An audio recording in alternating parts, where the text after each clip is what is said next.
It's the Growing for Market podcast. That week where the storm happened, we were going to have our farmers market visit. Our farmers market, they have to come and see that you're growing everything. And so we had a visit planned. We were very excited. And we knew some severe storms were coming. We thought thunderstorms, it's fine. It'll be okay. And it was in fact not okay.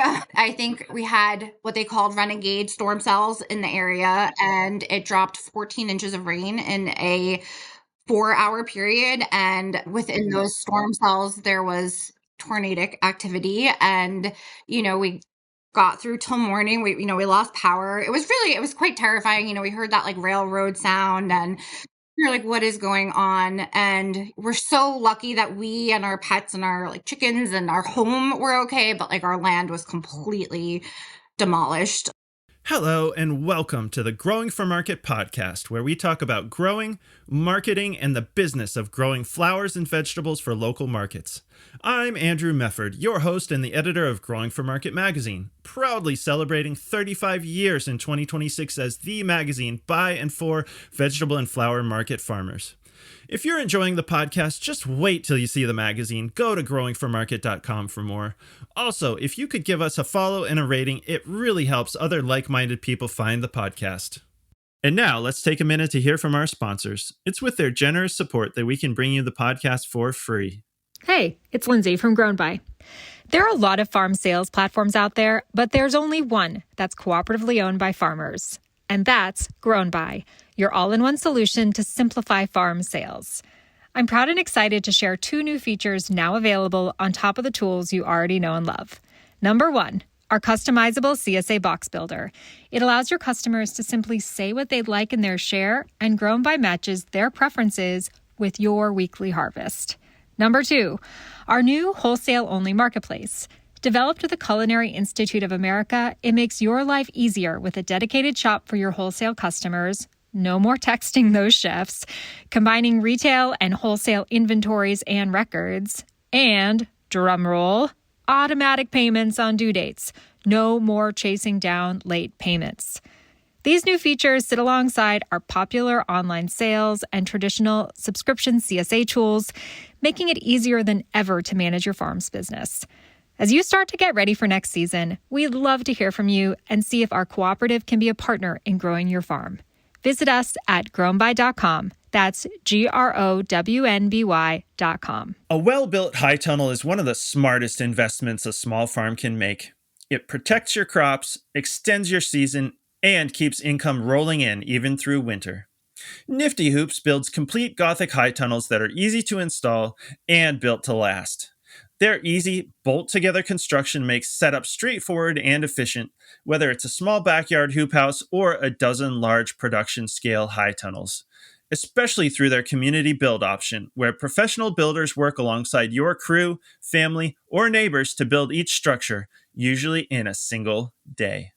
Most growers go with Nifty's full setup: steel-framed end walls, roll-up sides, baseboards, double plastic with inflation, automated vents, and real doors, all priced to make the best choice the easy one. Nifty is a small crew out of Michigan using U.S. steel and working hands-on with growers across the country. They'll help evaluate your site, handle NRCS paperwork, and if they're building with you, they'll even float your cost share until after the build. Visit niftyhoops.com to learn more. Farm more seasons. Grow more food. Nifty Hoops. Today, we have the pleasure of welcoming Rose and Rick Bengtson to the Growing for Market podcast. Rose and Rick run Ice Moon Farms in Silsbee, Texas, about half an hour north of Beaumont, and grow specialty cut flowers for local markets. So, without further ado, welcome to the Growing for Market podcast, Rick and Rose. Thank you. Thank you so much for having us. We're really excited to be talking with you today. Yeah, well, thanks so much for reaching out, because I think it was a post that I had done on Instagram. It's just saying, like, who wants to come be on the podcast? I'd love to talk about what's going on. So that was so cool to like throw the message in the bottle, and it's sometimes you feel like you're throwing it out into the void. So it's really cool to like get a message back. So thanks so much for replying to that. And I look forward to hearing about your farm. So first of all, can you tell us what you grow and what your climate is like there in Silsbee? We grow specialty cut flowers for farmers markets, and The climate changes day to day. Mostly it's hot and humid, but some days it go from hot and humid to really cold and bitter, and then in the same day go back to hot and humid again. We try to grow things that fit into the season, spring flowers for the spring, work things into the summer, so far as into the fall and the winter, and we try new things. This year we tried amaryllis pots. And it sounds like you were selling those pretty late into the season, right? I mean, of course, amaryllis is a holiday flower for a lot of people. So, because I think just recently, like here we are actually last day of the year talking, and I know it sounds like you were doing those pretty late into the year. Do you have any favorite crops in particular, or like a little bit of everything that you can grow there in your climate? Yeah, I think this year we grew curcuma and we absolutely loved it. And we are going to scale up for next year. We already put in our pre-order. I mean, I think we love most everything we grow, but we really loved those this year. Oh, that's cool. I don't know if you saw the article, but we had an article in the magazine in one of the last couple magazines of the year by Rebecca Kutzer-Rice, who is a flower grower in New Jersey and also a host of this podcast, talking about her curcuma. Because that looks very exotic, and it's also not something that I was familiar with before, but she certainly made me want to grow it. And she talked about some other tropicals in there that she had trialed too, but it sounds like the curcuma looks really exciting in that I don't think that's one that a lot of people are growing, and it was so striking. And I know she said it had really good vase life too. So cool on the curcuma. Yeah, we saw her article and we love following her and listening to her podcast. And we've got a full row, going to go another full row of curcuma, and they sell really well at the markets. People down here love them. Yeah, well, I can see why. And how did you get that name? I don't think of Texas as a place with a ton of ice for ice moon farms.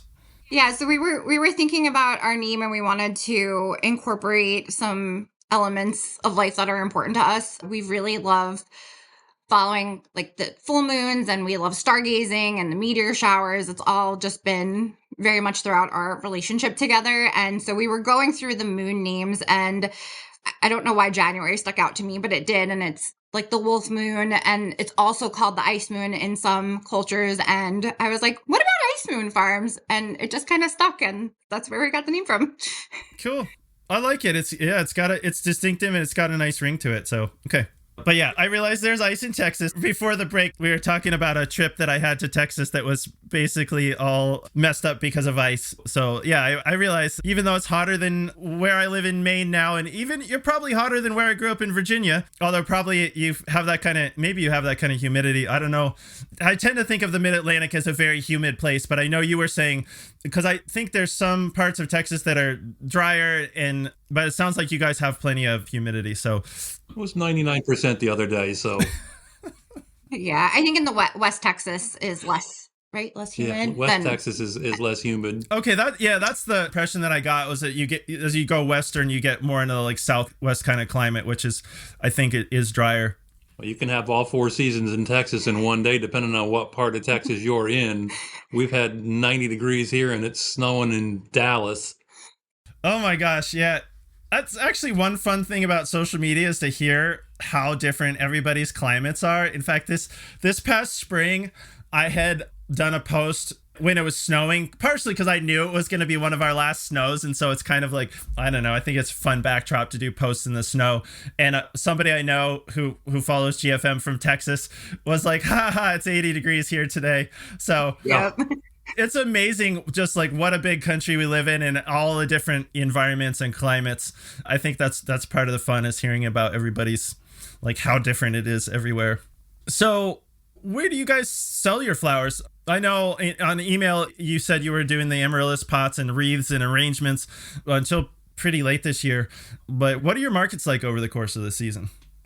Yeah, so we sell for two different markets. One is a weekly market. The other one is every other week. So we do 3 weeks at the main market and 1 week at the other market. And we are trying very hard to scale up enough so that we are very consistently at every single market.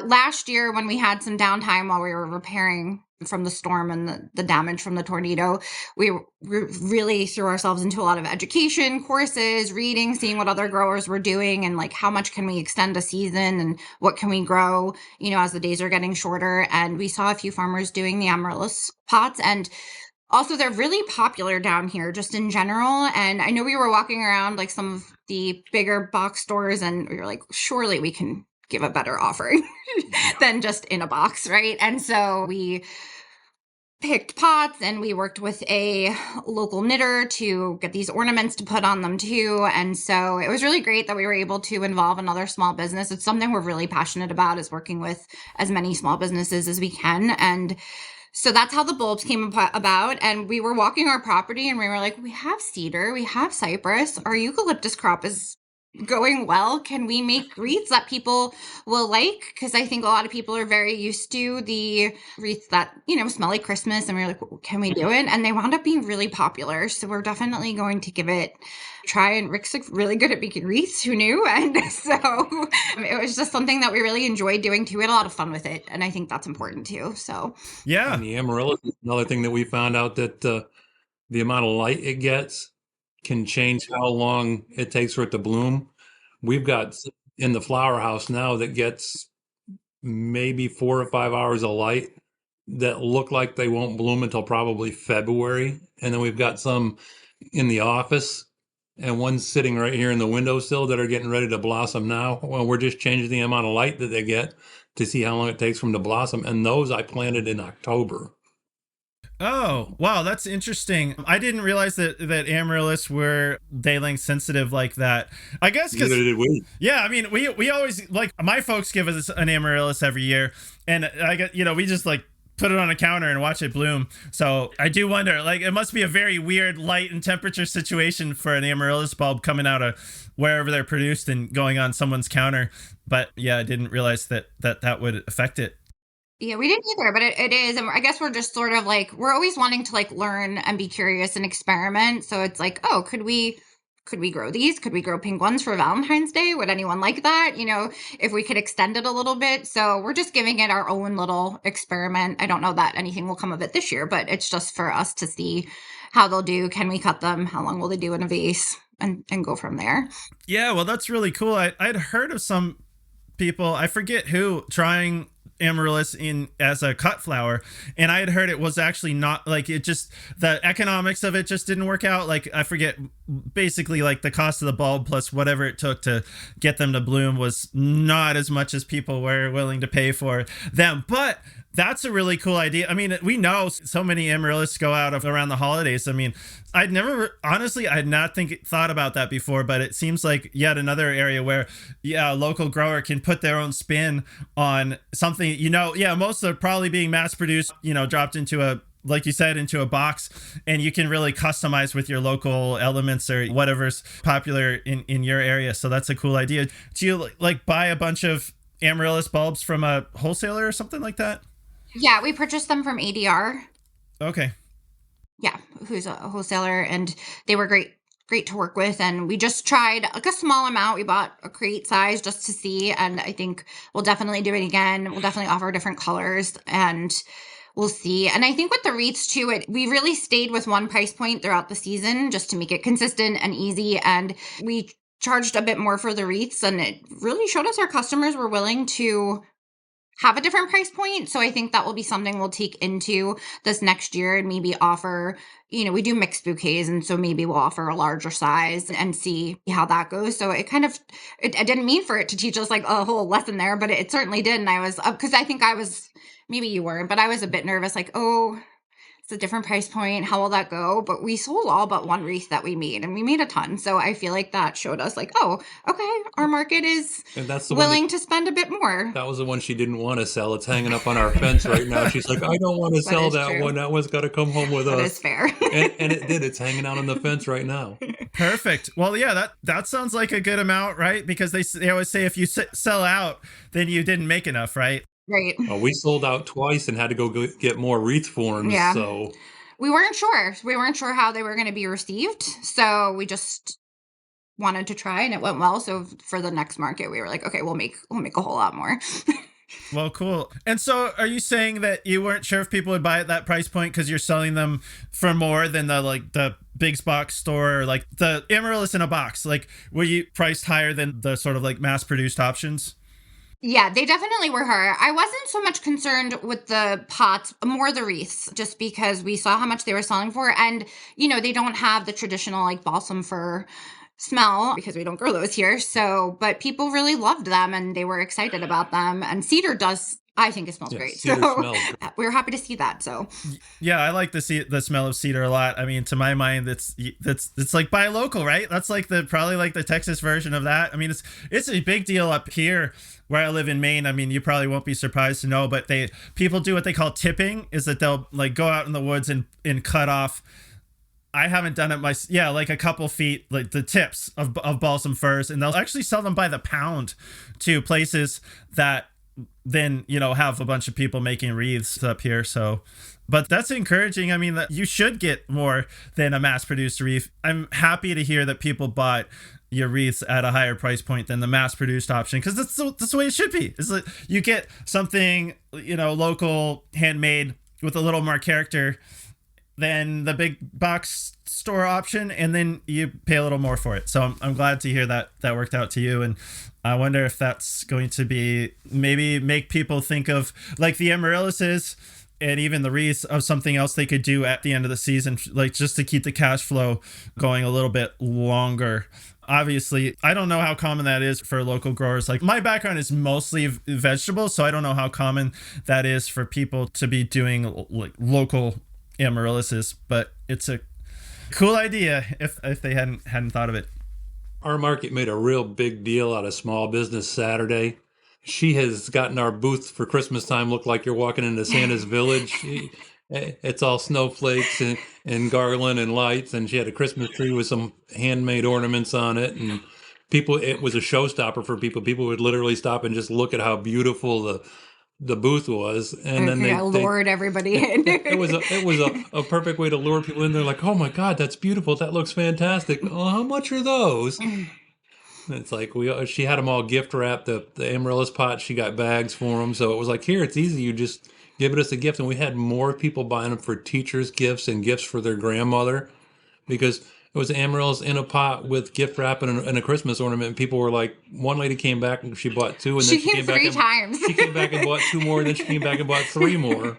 Yeah. Yeah, that's perfect. And yeah, as far as the booth, yeah, I mean, people buy with their eyes. That's so smart, just to like really draw people in.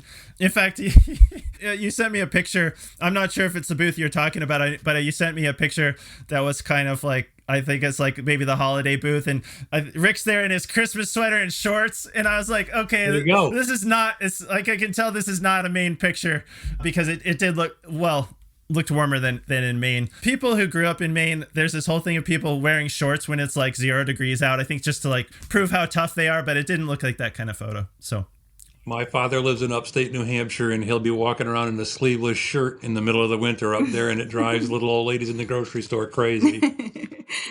Yes, you'll go to the grocery store in the middle of a snowstorm, and there's gonna be somebody in there in shorts. For sure.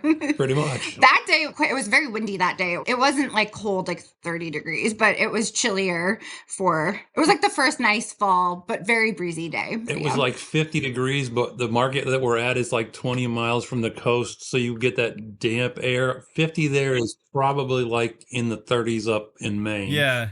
50s feels 30s, something. Yeah, I get you.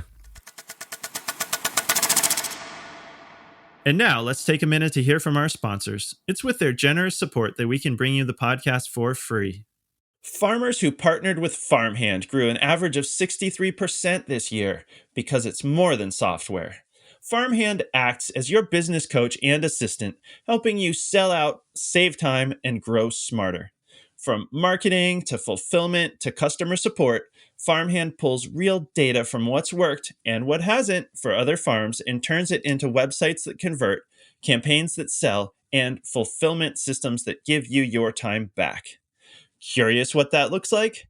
Meet the founder, Ari, at farmhand.partners/GFM and see the same insights and support the fastest growing farms rely on every week. That's farmhand.partners/GFM. Whether it's tomatoes to market, flowers in the spring, or vegetables for your family, growing in a greenhouse protected from the weather provides the right environment for a harvest you can count on. Rimmel greenhouses are strong, durable, and easy to assemble, offering the quality that you need to grow productively year round. Rimmel greenhouses are proudly built right here in America and shipped to anywhere in the US. With technical sales staff members located across the country, many with growing experience, the Rimmel Greenhouses team of experts will serve as your trusted partner every step of the way to ensure that you get exceptional value from your greenhouse investment. Visit Rimmel.com to get a quote today. And now, back to the show. Well, I wanted to ask a bit about the beginning of your farm because I was trying to do my homework and I saw on social media that I know you said you were both working on the front lines during the pandemic and that you were dreaming of starting a farm. So, can you tell us a bit about that time and how it led to this? Yeah, sure. And thank you for looking and seeing that. I try to lightly sprinkle it in the social media and not make it the whole thing. But yeah, so we were both on the front lines. We were also long distance in our relationship. We weren't in Texas, we were up north. And it was a lot. We saw a lot of hard things. We were both in the medical field. And so it sort of became the end of day, like instead of trauma dumping about our days, we both knew like the other one had a really hard day. And it would be like, oh, wouldn't it be so nice if we just had a plot of land and we can grow vegetables for our community? And wouldn't it be so nice if, so it just became this whole sort of therapy in a way of just decompressing from a really difficult time. And we then eventually we're able to get our farm and here we are. It was instead of eating the food out of this box, I'd rather be going out to our garden and making a salad. And it's like, we're so close, but due to your restrictions at your hospital and my restrictions for the department, we can't get together because she had rules about you can't come here and you can't. And I was like, yeah, I can't go there because if you leave the state, it's 2-week quarantine. Oh. Yeah. All we had was FaceTime and texting back and forth about, it would be really nice to be on a farm someplace and not dealing with any of this. And then we started looking. That does sound like that would be really hard. Both everything that was going on, being on the front lines, and then not even able to be together. So I don't know. Maybe that made I guess that made you maybe focus. Think about what you really want. So I'm glad you were able to get the place where you are now. Although, like so many things, it sounds like it wasn't a straight line, because I know that you said sometimes it seems like nothing in farming is like you think you're going from point A to point B and you don't realize how many detours you're going to get. But I know you said your farm was heavily impacted in 2024 by both a tornado and flooding, and that was supposed to be your first full year there. So can you tell us a bit about that? Yeah, so we were really focused on produce and maybe flowers. That was sort of our thinking. And we wanted to start the season with a plant sale, like tomato starts and pepper starts. And we had these very poorly made hoop houses that we, got very quickly. And, we just wanted something we really just had our house. I don't even think we had our shed up. We really had no place to put anything. So we were like, we have to build something. So we got these little hoop houses and we built these tables that are still standing strong. And we love them so much and we still use them. And so that week where the storm happened, we were going to have our farmers market visit. Our farmers market has they have to come and see that you're growing everything. Oh, yeah. So we had a visit planned. We were very excited, and we knew some severe storms were coming. We thought thunderstorms, it's fine. It'll be okay. And it was in fact not okay. I think we had what they called renegade storm cells in the area, and it dropped 14 inches of rain in a 4-hour period. And within those storm cells, there was tornadic activity. And, we got through till morning. We lost power. It was quite terrifying. We heard that railroad sound and we were like, what is going on? And we're so lucky that we and our pets and our chickens and our home were okay. But our land was completely demolished, just trees everywhere, flooding everywhere. A creek that has been empty for, I think they said 2 summers, totally rose up and over. And that is where all that flooding came. The creek is 4 acres from our house. And when it ended up, it was 6 inches from the chicken coop. The And greenhouses were underwater. like The rows were underwater. when they came to like help us with our power, they needed, I think I sent you the picture, the linemen were in boats. Like Yeah. it was, what is happening? The utility guys literally showed up in a john boat and got out there and rowed the john boat about 30 feet out to the telephone pole. And one guy went from the john boat and climbed the phone pole in the water to reset our We're power. so incredibly grateful for them. But yeah, I mean, it also showed us like, oh, okay, we have some Significant water problems that need to be addressed. Yeah. Well, I mean, I don't think there's any way you can deal with 14 inches of rain. Like, that's going to overwhelm pretty much any system. But yeah, those pictures were amazing. Because, yeah, I saw the guy in the boat working on the telephone pole. And at first I was like, why did they put the telephone pole in the creek? And then I realized, like, oh, the creek's not supposed to be there. That phone pole is a little over 1,000 feet from where the creek is. Yeah, it's And quite it's far. uphill from it. Yeah. Okay. They said it was the worst storm in 100 years. Other than like a spring storm, obviously Harvey, and those storms were terrible. But for a spring storm, it was one for the books.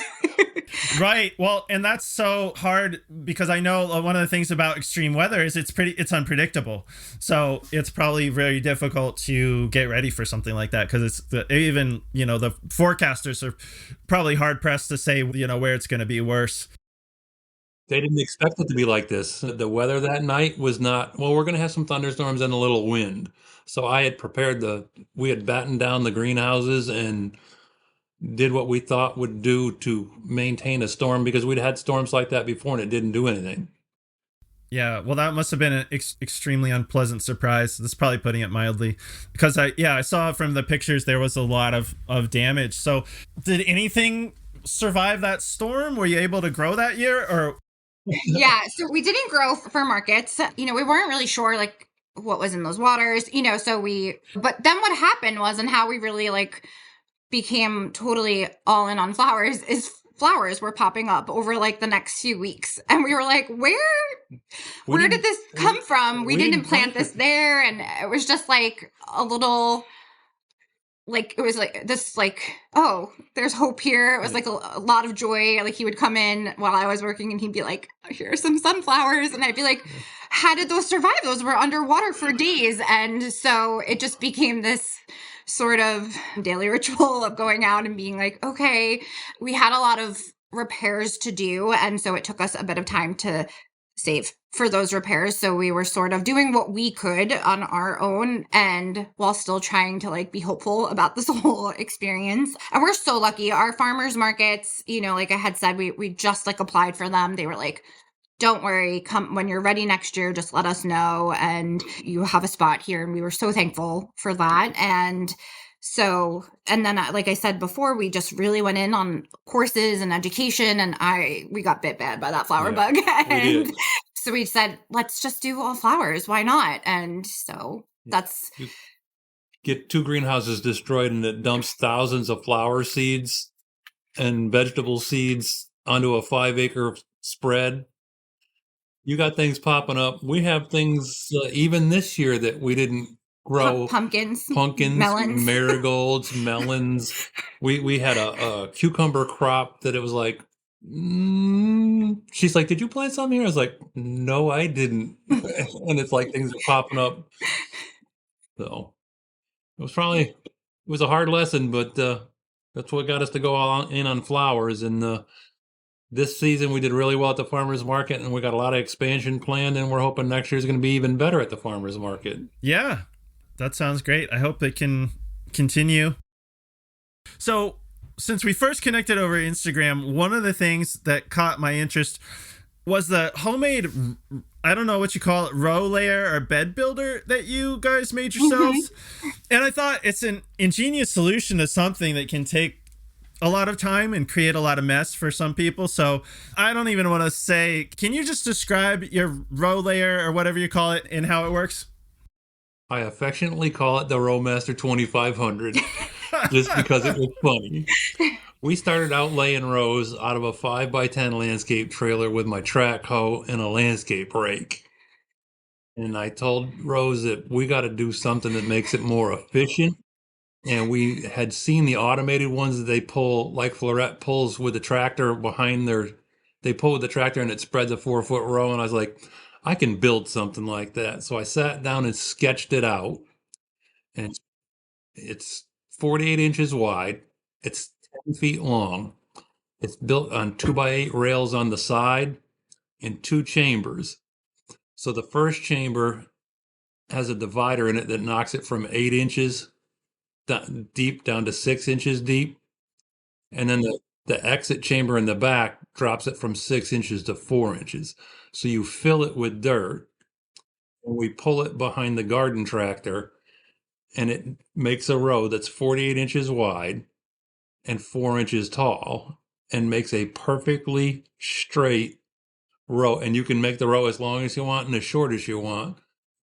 And necessity is the mother of invention, and this made it a whole lot easier to lay rows since everything down here is rock hard clay, and you can't really plant in it. So we needed something to put it on top. So that's where it came about, and we use it consistently.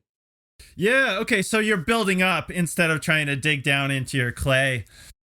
Well, it's compacted, so you can't really. It's hard clay to begin with, and we had a company come in after the tornado and take out all the stumps and plateau some things out. So we had a flatter plateau.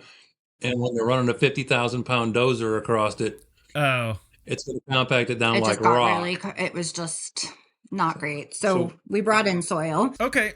Because I've seen so many different ways that people build beds, but so many of them involve, multiple trips, and there can be a lot of effort going into shaping. So that's what I liked about your solution was that it looked like you can just dump material into the Bedmaster 2500 and just drag it. So like I don't know if I'm trying to just think about how to describe it for people who haven't seen it, but yeah, I mean it's basically just 2 sets of rails, like you said, with bars going over the top, so that you dump the material at the front of it, and then pull it, just the action of pulling it over the material essentially like flattens it out to the appropriate depth. It's a rectangular box. It's 4 feet wide by 8 feet long, and the sides are 8 inches tall all the way around, and it's got baffles that knock it down.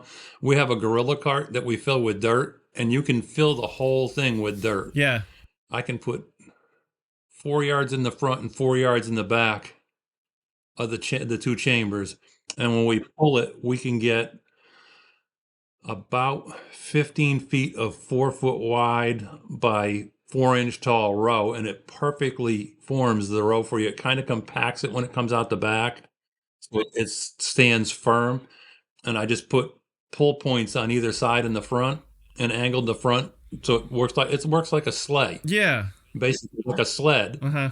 And you just put an eye bolt on either side and hook a chain to it, to the 2 eye bolts, and then drop it over the tow hitch on the garden tractor. And just initially I was pulling it with my track hoe. Well, basically initially we were pulling it by hand. And then it's like, there's got to be an easier way. So we started pulling it with my little track hoe. And then one night it's like, Home Depot's got garden tractors on sale. So 8 o'clock at night, we're loading the truck up and driving an hour to Home Depot to tell the guy, hey, can we get this one? And it's like almost 9 o'clock at night, and he had to go pull it off a rack in the back. And now we pull it with that, and it works well. It works really well. Okay. We still have a farm tractor, but we're making the best we can with like a yard and garden tractor that you mow your grass with. Yeah. Well, hey, if it pulls the thing, right? I mean, it seems like there's a few points in this whole process where you're like, there's got to be a better way, and you kept finding one. Well, still with this one, there's things I'm going to do to improve it and modify a couple of things on it, but it's a work in progress. I'd like to have something so I don't have to keep getting off and raking the dirt down, so I might put an angled baffle in the back to push the dirt back into the back chamber.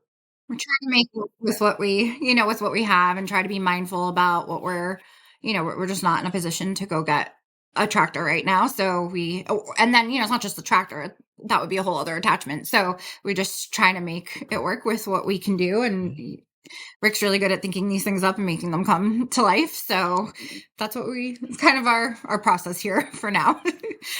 Well, I like to think that the most innovative people in farming are farmers. That's kind of like what it is problem solving. And, a lot of times you may not have a lot of money to go throw at a particular problem. So, like, farm made solutions are some of the best solutions. That's how we do it. She'll say, I want this, this, and this. And I'll say, okay. And she's like, why are you so quiet? It's because I'm planning out the material list in my head and how I'm going to do this. And we make it happen. Yeah. Figuring out how to make it. Okay. Do you use it just for establishing beds in the first place, or do you reshape them? Do you use it again after the bed establishment? We haven't had to do that because we take a mantis tiller after we're done with the bed to turn it, and we till it up with the mantis, and then I use the landscape rake. When we lay the rows, after we get the rows laid, we put compost or put wood chips like mulch in between the rows, like the walkways. Yeah. And it pretty much holds the soil where it's supposed to be. And the mulch decomposes and adds its own amendments. So when we do it, I just rake the mulch back, pull the landscape fabric out, and I take the mantis and till it out and rake it back down. And it only takes, 25 minutes to do a row. Mm-hmm. So we haven't had to reshape quite yet. Oh, cool. Actually, that was going to be one of my questions was if you put something in between the rows, because that's what I was thinking is that I know a lot of people put something there so weeds don't grow up between the rows or building beds, kind of like you guys do. And what are you putting in the Rowmaster 2500 to build those beds? Like, I know some people use compost or people who have access to good topsoil, or I'm just wondering, what do you make your beds out of? Yeah, so we have an agricultural center here, and they sell different types of mulch and soil and things like that. So we were able to get a nursery flower mix from them, and then we sent that out for testing, and it was in pretty good shape. And we've been adding this year. We tried it in a few beds last year. It did really well. So we got worm compost from a worm farm in Austin, and that so far so good. And yeah, we're trialing that. We do compost tea for the soil. We're really trying to take care of the soil that we have. So that's what we've been using thus far. Did I miss anything? Didn't miss anything. Okay. This year I'm going to be collecting some leaves and some clippings and see if I can put a little thing together to let that rot. And in the spring, I want to turn it into one of the beds and see how it works. Yeah, well, I'll be curious to hear about that. And it's smart that you got the mix tested, because I've definitely talked to some people who have bought, like compost and different bulk materials that were, sometimes it can be salty or just isn't like the analysis that you hoped it would be. And it's a bad way to find out. If you notice by your plants telling you that it's not right, then it's better to know what's going in there and be able to fix it before you put your crops in there. Well, so another thing that I mentioned that I was interested in hearing about was using light deprivation to get chrysanthemums to bloom earlier. So can you tell us why you wanted to try this idea? Like, I had heard that chrysanthemums were light sensitive, but one thing I was curious about is I haven't heard of a lot of people actually like manipulating them, like using that to get them to bloom at different times, because, correct me if I'm wrong, but they bloom under short days, which is why they're traditionally thought of as like a late fall kind of crop. Okay. So we're talking, just confirmed for me, we're talking heirloom mums here, and yes, not the pot mums. Okay. And just tell me about how you got onto this whole idea and how you've been using it. Southeast Texas time for sun coming up and sun going down, and Maine time for sun going up and going down are two totally different things. Down here, our problem is it gets light out at about 6 o'clock in the morning and doesn't get dark until almost 10. So Rose found an innovative way to handle it. Okay, with those kind of day lengths, did mums bloom for you just really, really late? So what had happened is we built up our field and we used like half the field for early, like overwintering crops. And that part of the field didn't have many drainage issues. But then the other part of the field where we had our annuals had quite a few drainage issues. And so we were just looking at the plants in June and in like the early part of July, and they weren't looking great. Our zinnias were really fussy this year, and I was like, what are we going to do for the fall? Like, because I knew there would be this gap. I knew that the mums probably wouldn't come until like later October, November, and I'm like, we need something sooner. And like, what can we do? And yes, you can plant more successions of zinnias and whatnot, but I was sort of thinking, well, I can't plant them in the same spot. We're going to have the same drainage issue. Like, we we have to and we are building a French drain to like fix that issue. So I couldn't just make that happen very quickly. And so I was sort of thinking, well, growers add light to plants, right? Like northern growers add light to get things going longer. I'm like, could we take away light? Could that be a thing we try? And so I did some reading, some research, and it turns out the growers who do the pot mums oftentimes are doing light deprivation. That's why we have them so early in the season, like at nurseries. Oh, right, to make sure they're ready when they need to go on sale. Yeah, okay, that makes so much sense. So I was like, why don't we just try it? Like, what? We're not going to have, either we'll have the flowers to be at market or we won't. And like, we didn't do it over our whole crop because we were like, well, we don't want to lose all crop if it doesn't work. Yeah. And so Farmhouse Plastics, where we got our shade cloth, sells a light deprivation film. And we actually took the metal galvanized rods that you put together the greenhouses with that were destroyed by the storm. So the ones that did okay, we used those to build out low tunnels. And we knew the labor was going to be a lot on this. So I didn't want to add too much to it that, in terms of cost. And so we were at 14-hour days and we needed to make it 10-hour days. So we took we put the light deprivation film on towards the later part of the afternoon where it is generally cooler and left them on a little bit earlier in the morning, essentially to get 10 hours that they had daylight and give them 14 hours of darkness. And so we got them to bud earlier. And once they hit bud, we took everything, we stopped doing this on and off every day. And then we were able to have mums in September. So it worked out well. It's incredibly time consuming, obviously. And the other thing is it's very inflexible. You have to have them only 10 hours of daylight. And so it's just us, right? So if we had an earlier market or a later market, we had some night markets over the summer, life got in the way. Our dog passed away. I didn't want to deal with this in grief, right? But we had to. And so it's inflexible if it is just the one or two people, but we did it and it worked. I am I vacillate between, we should build a whole hoop house and do this whole thing, right? And see, can we do this? Versus, was that really worth it? Do we need to do that? If we fix our drainage issues, perhaps it will all be fine and we don't need mums that early. But I'm glad that we had them. I think it taught us a lot and it was cool to do an experiment. We love to learn and try different things. So yeah, that's how it all came about. That's sort of our steps and what we thought about it.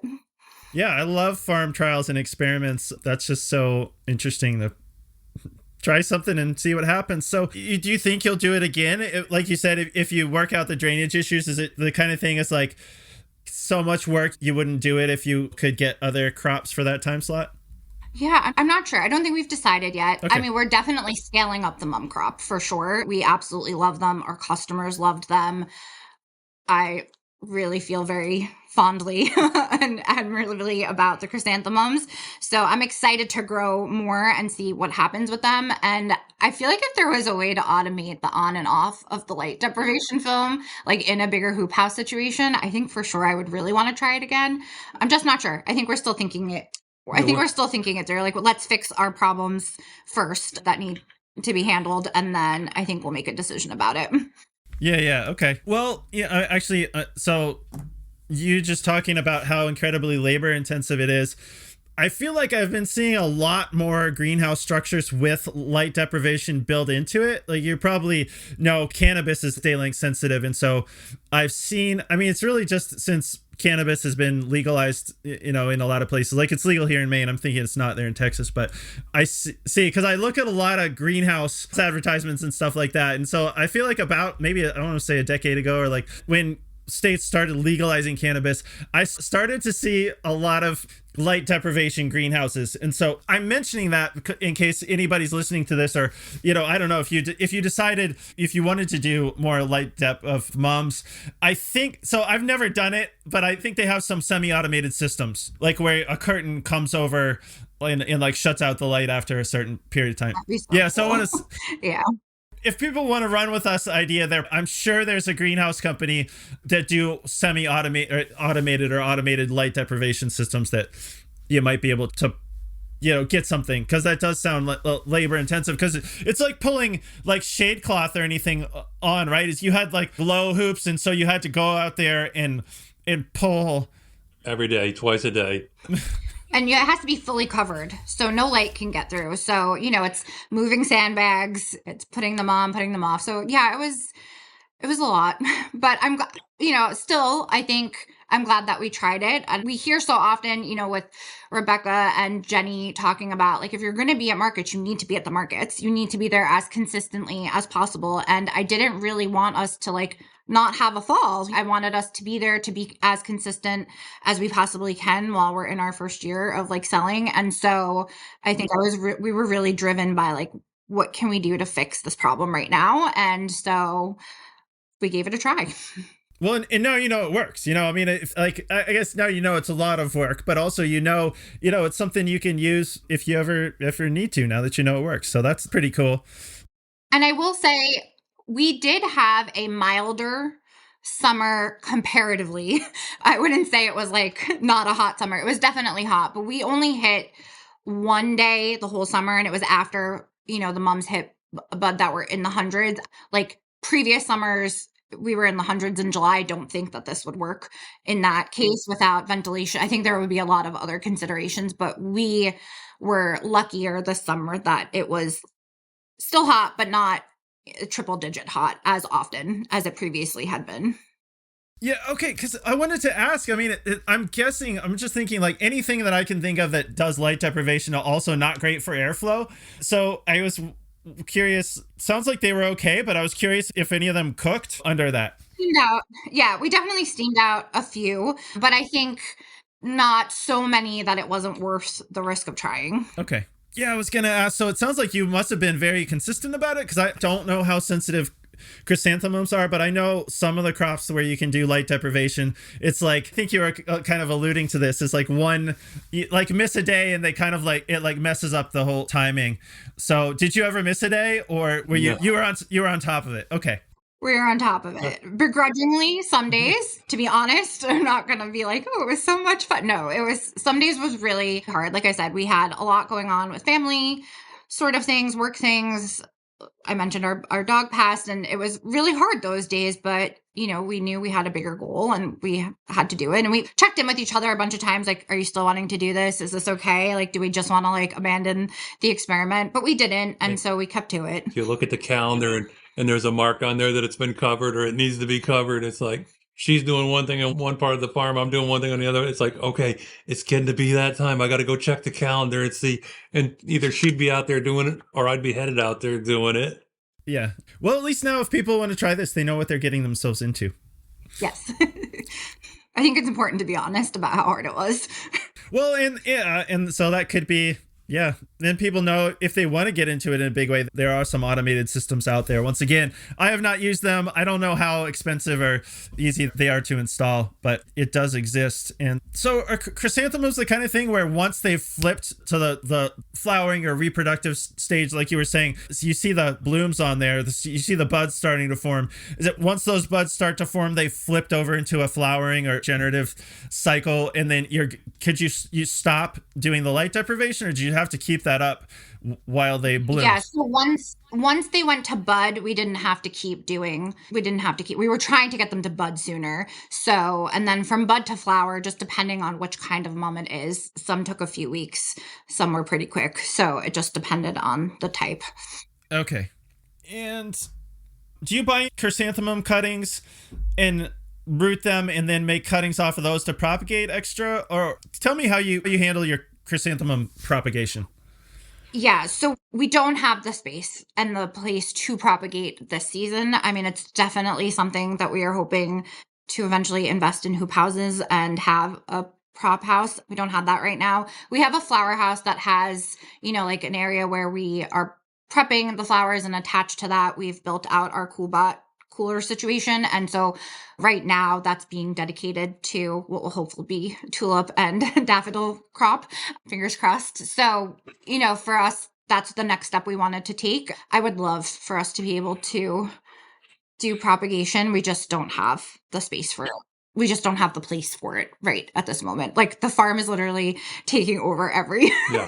it's in our house. It's like everywhere. And we just don't have the space to be able to do that, but then to start seeds too. So it's sort of like what's more important. So for right now, it's that. But we brought in plugs from Farmer Billy and Bluestone perennials primarily. Bluestone is not wholesale for anyone who may not know, but Farmer Billy is. And then we're working with Ampersand for this next upcoming season to really scale up, which we're really excited about.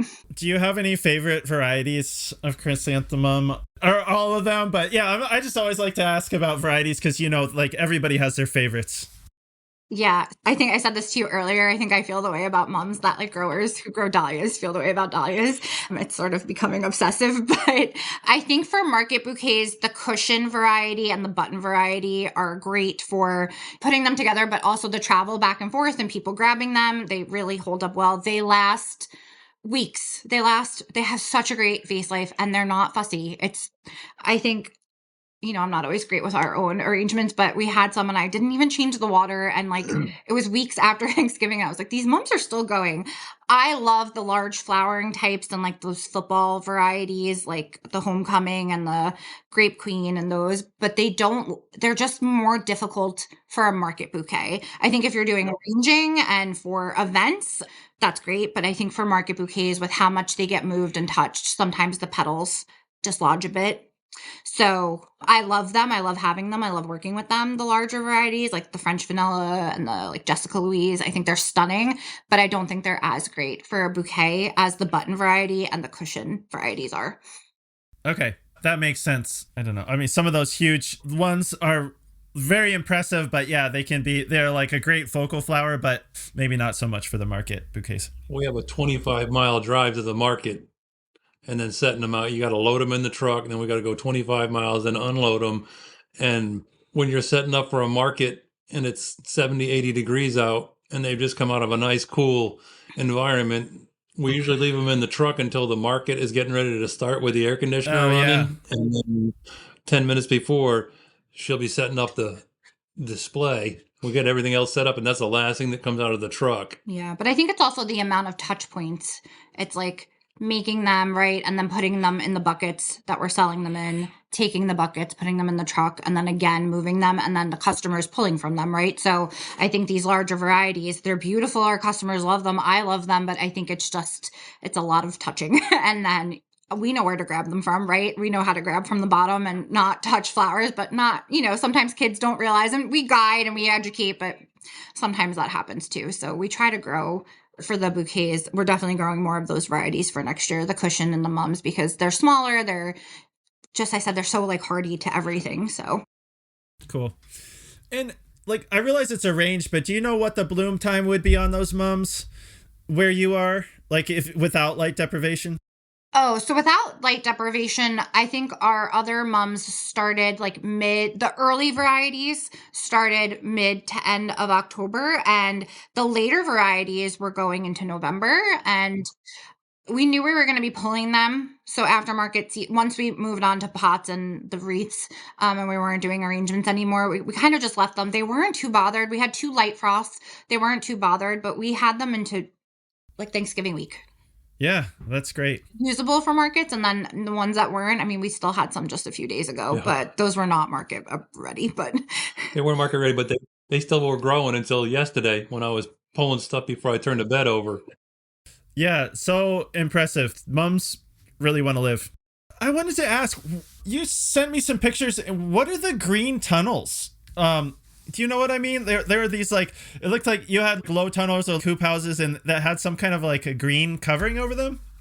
Those were greenhouses before the tornado. Well, like hoop houses. Yeah. They were a 10 by 20 smaller greenhouse. I could stand up in there, so they were probably 7 feet tall. They were 10 feet wide and 20 feet long. We had 2 of them set up initially before the tornado hit. What you saw was the remnants of them after a tornado and renegade storms destroyed them. Oh my gosh. They were like cheaper. I think we got them off of Home Depot or something like that. We just, like I had said before, we didn't have a space to put starters or anything like that. So we built those out and then built the tables. And so, yeah, so we've used parts of them that did not get damaged, like build out low tunnels now. But yeah, those would not be recommended. Great for a gardener, I think, for sure. Like somebody who's wanting a little space. Definitely not for like a production farm, for sure. Okay. Well, it just looked like a different material. It looked like just something different. And so I wasn't sure if that was part of light deprivation or if it was like screening out insects. I had lots of ideas of what they could possibly be. So that's why I wanted to make sure and ask. Okay.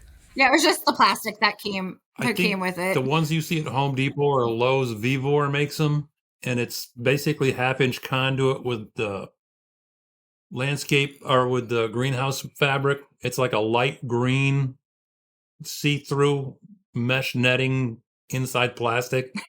But the plastic is worthless after the storm. But we took all the conduit and stuff like that. We've bent some of it into low hoops. We've used other ones to hold the Hortonova netting in place. We try to be as zero waste around here as we can and reuse things. So that's what we've been using it for. Okay, interesting. Yeah, I've never seen greenhouse covering quite like that then. So sorry, I learned something. And what are the pest and disease challenges that make flower growing, say, more interesting there? I'm just curious. Everybody has some. What are yours? Yeah, so I think primarily, at least this season, it was the grasshoppers, cucumber beetles, the leaf hopper bugs. Those were, and army worms were like the biggest struggles we dealt with. But what we did do is we had called our Beco Organics like ahead of the season. They were so incredibly helpful. I was just not expecting like how helpful they were, but I had said, hey, like this is where we grow. This is what we're growing. They like knew everything about our area. And I was like, I just kind of want to know. I wanted to have a plan ahead of time. So this way, if and when, really when, things started to come to, we were prepared. And so we had introduced beneficial nematodes like 3 times throughout the season, the beginning, mid, and not like quite end, but like between the mid and the end. So we did that. We did green lacewings often. We started every other week and then we moved to weekly. And then in terms of disease, powdery mildew for sure. And so what we're doing to mitigate that is just making our planting spaces different. So instead of doing zinnias at 9 inches, we're going to do them at 12. We did that with our like last succession and it worked really well. So I think just giving everything a bit more airflow. So obviously that takes up a bit more real estate. You're not getting as much, but I think probably better to do it that way than to deal with stressed out plants that then invite things that are not happy. So that's primarily how we handled that. And I think that is what we will do this next season too. Yeah. Makes sense. Airflow. And which pest are the nematodes for? So they sell this, like it's called triple threat. And so there's 3 different types of nematodes and they sort of handle different pests. So there's one that handles the army worms, one that handles the cucumber beetles. So we kind of did a mix of the 3.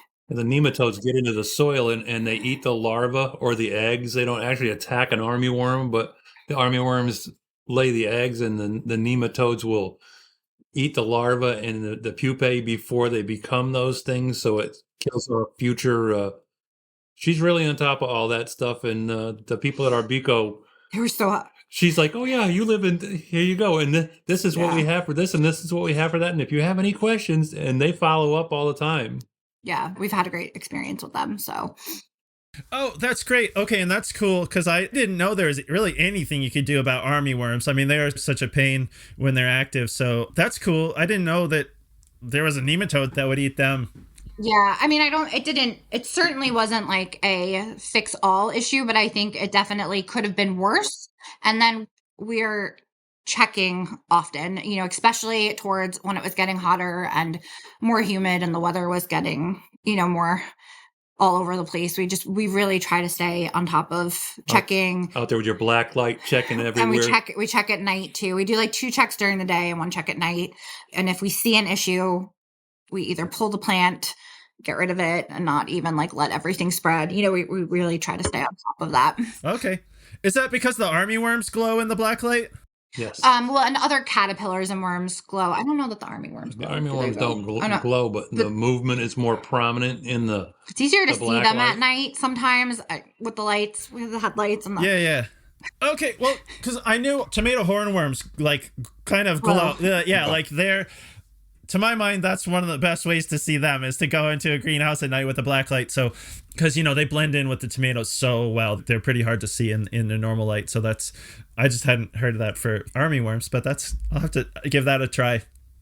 Yeah. And we also did, and this was like a trial, but we did a round of nematodes like a few weeks before first frost. So they had said, for anything that overwintered, that could be helpful. So we're giving that a try too, just to see if that will work. Well, that's cool. I bet you'll see a difference because I feel like all those pests things is a numbers game. It's like if you have the eggs and larvae of the pests down there in your soil, yeah, you're never going to just like wipe them all out overnight. But I actually don't know if those the kind of nematodes that are in the triple threat, for example, I'm not sure if they survive or like naturalize, you know what I mean? Like, I'm not sure if they live in your soil and then you get a population or not. But I would think that over time, they're going to work your population of pests down.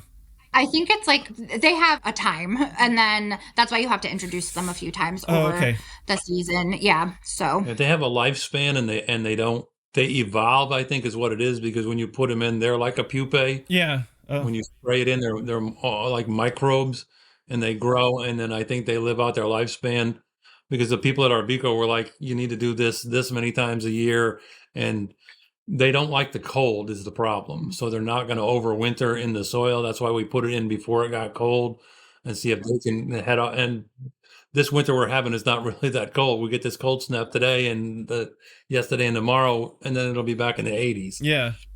Anything, if we had put it down before this, they'd perish in the cold.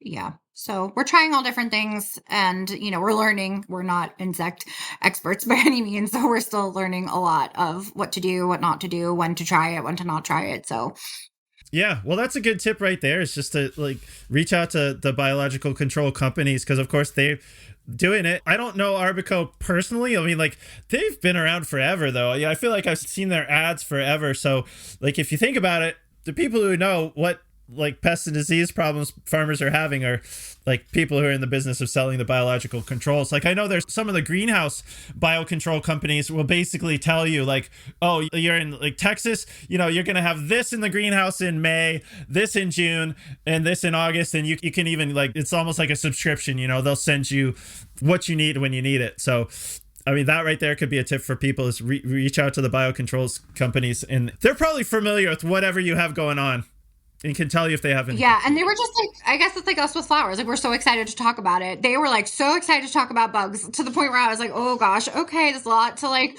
worry about and think about. But they were also like very thoughtful in like, you could have introduced praying mantis, but he's like, but if you have songbirds and hummingbirds, that might not be the best idea. And, like just very thoughtful in like what our goals were, and not pushy at all, which was helpful. But I took like 5 pages of notes on that phone call just because they were just so like, this is the first line, this is the second line. If things are really bad, this is what you're going to do. If that's not working, you're going to call me, so just very, very helpful, which was nice, because I felt like we went in, we're obviously still new to this and learning, but I felt like we had a plan for if and when, and that was really helpful for us. Yeah. First step is having a plan. And now let's take a minute to hear from our sponsors. It's with their generous support that we can bring you the podcast for free. So you got your soil tested, or you need your soil tested. It's time to contact Ohio Earth Food. Since 1972, they have been growers' trusted source for organic soil amendments to apply before you plant to prevent those deficiency symptoms that limit production. Their knowledgeable staff have all been a part of certified organic operations and can help you choose the best products for your soil and deliver or ship them right to your farm. With locations in Northwest Ohio and just north of Madison, Wisconsin, Ohio Earth Food wants to be your partner for organic inputs. Don't count on luck this year. Start your seeds in the Seed Catapult potting soil and put their Revita fertilizers in your beds, and rest assured that your plants will have all the nutrients, stimulants, and energy for whatever comes their way. Feed your soil and let your soil feed the plants. Visit them at ohioearthfood.com. Seven Springs Farm Supply has been the market gardener's supply company for over 30 years. Their catalog includes a complete selection of organic fertilizers, pest and disease controls, growing mixes, and cover crop seed. Their experienced team is ready to help you problem solve and find the right solution for your farm and your goals. Seven Springs is committed to providing growers with superior products and service because they understand that their success depends on your success. Request a free paper catalog and learn more at sevenspringsfarmsupply.com. Seven Springs cooperative purchase deliveries are coming up. Visit their site to check dates and locations. And now, back to the show. You touched on this a little bit, but I did want to ask you, what are you planning on doing differently or more of the same? Like, what are your plans for 2026? Yeah, so some things we've already put into effect. We upgraded our landscape fabric. We went from a biomulch film to the actual fabric. It started out so good, the biomulch film, but it just really did not last through the heat in the ways that we had hoped, and it was really disintegrating, and then that did not help with the weed control. So we upgraded that. We upgraded our frost cloth. We got a pretty standard for our area frost cloth last year, but then we had a week in the teens last year and snow. And although the snow went away really quickly, it wasn't great. So we were like, let's just get the higher grade in case. I rather have it and be prepared. So we did that. The people at Johnny's had the right stuff that we needed. Yes, they're also very helpful if you have questions. For anyone listening, I'm sure everybody knows that. And then we are fixing our drainage issues. We're building out the French drain. We're actively working on that right now. Adjusting some of our irrigation to more drip tape per row for certain crops, just because the ends they weren't getting enough water. And then really just building up our consistency in market attendance is our biggest goal, I would say. So that has required scaling up and adding more rows, and that combined with getting our timing right for our specific area is definitely something that we're gonna zone out the drip irrigation and put a automatic. It's introduced, it injects fertilizer automatically into your drip system. We've got different things out there that take different amount of water in different times, so I want to zone it so different things it's all run off a one-timer now. So we want to separate it out. We have 3 different sections out there, and I can zone it so we can drip some things 3 times a day if it needs it, and drip some things twice a day. And in Texas summer, it's 113 degrees out there. It doesn't matter how much you drip it. It might need it a little extra, so we're going to upgrade that. Yeah, and automate it a bit more too. Yeah. Okay, so you're going to be setting up the Zone Master 2500 here shortly? There you go. It's going to be the Zone Master 2500 with a mister system for the chickens. Nice. Do you guys use shade cloth at all to mitigate it's... Yeah, okay. I figured just talking about the high temperatures, okay. I feel the whole field in August was just white. And we got the white shade cloth. We upgraded that too last year from just the basic, what you can get at the hardware store to agricultural grade. And it really made a huge difference. And I feel we were able to extend things a little bit longer. We had our Snapdragons into July, which was great. Mm-hmm. And so certain things, we learned a lesson. We put them on a little too soon, and then things got a little leggy and unhappy. So it's just kind of learning that timing and really listening to the plants and being oh, okay, they're not happy right now. We have to adjust, or, oh, they're doing fine without the sunshade. We don't need to put it on. So, and just really being a bit better with observation. I think we're really good I think we're always trying to fix a problem before it happens. So just kind of maybe waiting a little bit too would be helpful. And raising the shade cloth, we figured that out too. We had the low hoops on and with the shade cloth on there, and it was shady, but it was getting too much heat underneath there. So we took the pieces that we had from the greenhouse, the conduit, and put 4-foot sections of conduit down there, and then we took the low hoops and put them on top of that, so it made it almost 5 feet above the plants, so you had the airflow underneath there and it wasn't quite as stagnant. And that was a game changer with our marigolds and things like that. It's all trying to be new and innovative and use things that aren't supposed to be used for that purpose. Yeah. Okay. So you had shade and airflow with the higher bows. Okay. Yeah. I'm just curious, what are your crops that stay productive in the hottest part of your summer? So the curcuma did really well. We did really well with roses this year, so much so that we are in fact going to be scaling that up in a whole way this year, which we're really excited about. The zinnias, Well, until they got. I think the zinnias probably would have done better had they not had those water issues. Celosia did great. Sunflowers did well. Status did good for, I mean, not through the whole summer, but we had that for a bit of time. So that did well too. Our Gomphrena did well. The marigolds did great. So the dianthus did really well too. We grew some of that too. So yeah. We're trialing delphinium. We're trialing. We're trying delphinium, but I get the names confused sometimes because we've got so much stuff out there. And then I trial things that she walks out and goes, "What is that growing over there?" Well, I had a little bit of extra of this, so I figured I'd stick it in there. And just things that shouldn't grow in different places, and things grow. Yeah. We're always big into experimenting and trying things, and you're not going to know if something's going to work or not if you don't try it. And the native soil down here was undisturbed when we bought the property, so some of the stuff grows places it shouldn't grow. like in that non-compact, like the areas we didn't have to touch. So we try and see how things do in there. But yeah, I think the best crop for summer was the curcuma, and we're really excited to expand that this year. Our customers loved it, so we're gonna give that a good go. Okay, yeah, that I'm very excited about it. It sounds like, actually, I'd be surprised if people aren't growing more curcuma, because, yeah, it sounds like a really great crop. It wasn't fussy either. I mean, it just required a little bit more water. You know, the first stems off the plants weren't very long, which we knew that would happen. And I mean, they're just so productive. I mean, they just keep producing and producing, and they were great. So, and I think we had them through early November. When you talk about cut and come again, that's what when it blossoms and gives you the stem. You don't just cut the stem off. You cut the stem, and the whole greenery, all the foliage gets cut down to the ground, and it encourages it. Like, you'll go out there the next morning, and there'll be a little shoot coming up. Yeah. Just a little shoot popping up, and it's like, I just cut this yesterday, and there's a new one coming. And we had so many. We were giving them to some of the girls at our favorite breakfast place, just because you'd fill up bouquets with them and be like, "All right, what are we going to do?" And she's like, "Well, we're going to breakfast. Let's take them to the girls at the diner." And we take them to the girls at the diner, and they loved it. Yeah, the curcuma lasts a really long too, and after it's cut, right? Yeah. So yeah, I think like if you stay on top of it, but I feel like if you ignore it and you just leave it, it's like 12 to 14 days in the vase if you're not great on taking care of it. Yeah. So yeah. Yeah, that's amazing vase life. Well, yeah, it sounds like, yeah, you guys have a lot going on. I love the trials. That's really what I had for you for questions, but I wanted to just ask, is there anything else that I should have asked you about, or that you'd like to say before we let you go?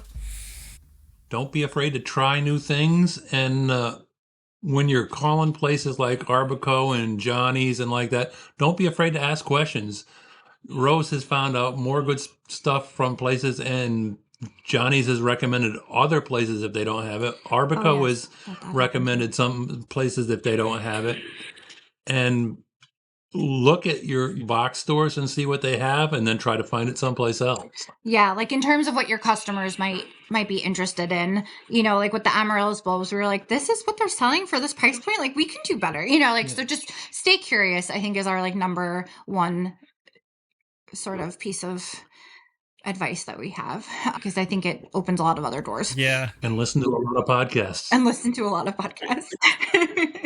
Yeah, I've become a big podcast listener myself, just because, I mean, growing for market gets most of my time these days, but, you know, I still grow stuff. And so there's so many times in farming where your hands are busy, but, you know, your mind is available. I've gotten to really love, put a podcast on and go do a mundane job. I've gotten to really love that too. So we have family 5 hours away, and when we're going up there to visit them, we listen to you, we listen to Rebecca, we listen to about 5 hours of your podcast, not stopping Bucky's stops on the way in. Bucky's. Yes, I remember Bucky's from from my last visit to Texas also. Okay, cool. And I think that's a really good point that you make, not only about trying stuff, but also like reaching out. Because I feel like sometimes I've gotten this point, you know, when you're like researching stuff online and you just like kind of reach mental overload. Like, so many of the companies that sell to market farmers have experienced people on staff, I'd really encourage people to like pick up the phone. If you got that like brain overload, call. Like you said, so many of the companies have people who have done it. You can run some ideas by. So I think that right there is a really good piece of advice. So yeah, and we have our rep from Johnny is like, she's specific to our area and she used to farm here, and like she checks in like, oh, hey, how did that go? And answering honest, like, oh, that didn't work, and she gives ideas. And same thing with Farmer Bailey, if we ever have a question, and they're so fast to respond. So yeah, I think sometimes you could be so afraid to like not ask questions because it looks like you don't know, but you don't know what you don't know. And if you if you find out and ask, that could be the like road that opens to like making better decisions for your farm. Yeah, and follow other farms on the social media, and don't be afraid to look at the things they do and try some of the things they do. We follow Rebecca at Moonshot, and we've gotten some good market ideas and some good market advice from some of the things that she has on there. That's how we found out about curcuma. She posted, I was like, what is this? And she's like, it's curcuma. And she's like, I think it would do so well in your area. And I was like, oh my gosh, thank you so much. Like that gave us a whole other crop, know? And so, yeah. Yeah. Oh, actually, that reminds me, is your curcuma in a greenhouse or is it outside? It's outside. Okay. So we haven't been able to afford to get another greenhouse yet after the devastation that we went through last year. We're working on it. We're working on it, but little farms, big steps. Yeah. Okay. Well, at least I'm not sure because I think, do you remember Rebecca grows hers in a greenhouse? Is that? Yes. Yeah. Okay. That's what I thought. So, well, at least you have a climate where you can grow curcuma outside, and hopefully that will help you buy a new greenhouse, and this one doesn't get squashed. That is the plan for this year. That is the plan for this year, to get us a greenhouse on the property. All right. Well, all the luck with that. Thank you. Can you tell people where they can find you online or on social media or wherever you'd like people to look you up? Yeah, we're on Instagram and Facebook at Ice Moon Farms LLC. Okay, cool. People can track you down then. And all right, well, I really appreciate you taking the time to tell us about your farm. I enjoyed hearing about it. And it sounds like, you guys have had a lot going on, but I enjoyed hearing your story and how you when you had the damage and everything, how you just persevered. I'm sure that was a really tough time, but I'm so glad to see that it looks like you came through it and are persevering. So thanks I just appreciate you taking the time out to chat with us. And I think there's some, really practical ideas and what we just talked about that the audience is going to enjoy. So thanks for the conversation and happy growing. Thanks for having us. We appreciate it. Thank you for joining us for this episode of the Growing for Market podcast. If you've been enjoying the show, please consider giving us a follow and a rating or a review. It really helps others find the podcast. For more tips and tricks from farmer to farmer, check out our magazine at growingformarket.com. Whether you're a commercial grower or just want to grow like one, subscribe to Growing for Market magazine for the nitty-gritty of growing, marketing, and the business of market farming. We publish 10 issues per year with articles written by experienced farmers on topics ranging from tools and techniques to farm business operations and marketing. If you've been listening to the Growing for Market podcast and haven't yet checked out Growing for Market magazine, we've made a change so you can try the magazine for free. We've added a free month to the beginning of all first-time subscriptions. Try out the digital or paper magazine for a month, and if it's not for you, cancel within 28 days and you'll never even get billed. All subscriptions get you a year of the magazine, plus 150 downloadable back issues from the last 15 years and over 1,700 archived articles. With digital subscriptions starting at just $39 a year, head on over to growingformarket.com and subscribe today to benefit from over 3 decades of writing by farmers, for farmers, in Growing for Market magazine.